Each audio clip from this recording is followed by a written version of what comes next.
മൂസാ നബി അലൈഹി സ്വലാത്തു വസ്സലാമിന്റെ സഹോദരനാണ് ഹാറൂൻ നബി എന്ന് പറഞ്ഞല്ലോ. അപ്പൊ മൂസാ നബി അലൈഹി സ്വലാമിന് അള്ളാഹു താല വേദഗ്രന്ഥം കൊടുക്കാൻ തീരുമാനിച്ചു. തൗറാത്താണ് വേദഗ്രന്ഥം.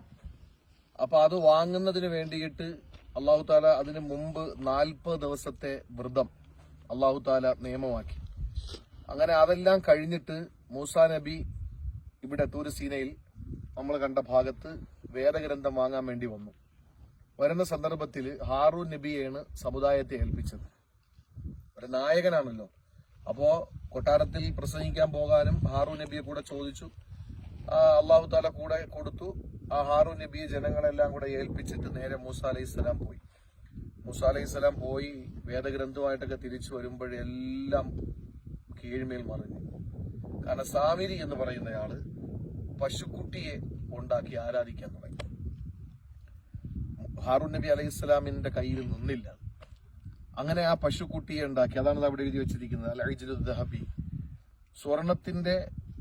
സ്വർണം കൊണ്ട് പശുക്കുട്ടിയെ ഉണ്ടാക്കി ആരാധിക്കാൻ തുടങ്ങി.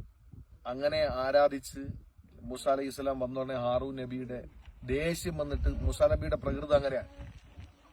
ഖുർആനിൽ കാണാം, എന്താണ്, ഹാറൂൻ നബിയുടെ കഴുത്തിന് എതി അങ്ങ് പിടിച്ചു. അപ്പൊ ഹാറൂൻ നബി പറഞ്ഞൊരു വാക്കുണ്ട്, ഉമ്മാരെ മോനെ എന്നെ ഉപദ്രവിക്കാതെ വിട്ടേക്ക് എന്ന് പറഞ്ഞു.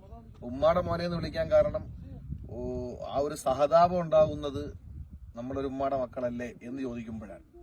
അപ്പൊ അങ്ങനെ വിളിച്ചിട്ട് ഹാറൂൻ നബി അപേക്ഷിച്ചപ്പോഴാണ് മൂസാ നബി പിടുത്തം വിട്ടത്. മൂസാ നബിക്ക് ദേഷ്യം വന്നു.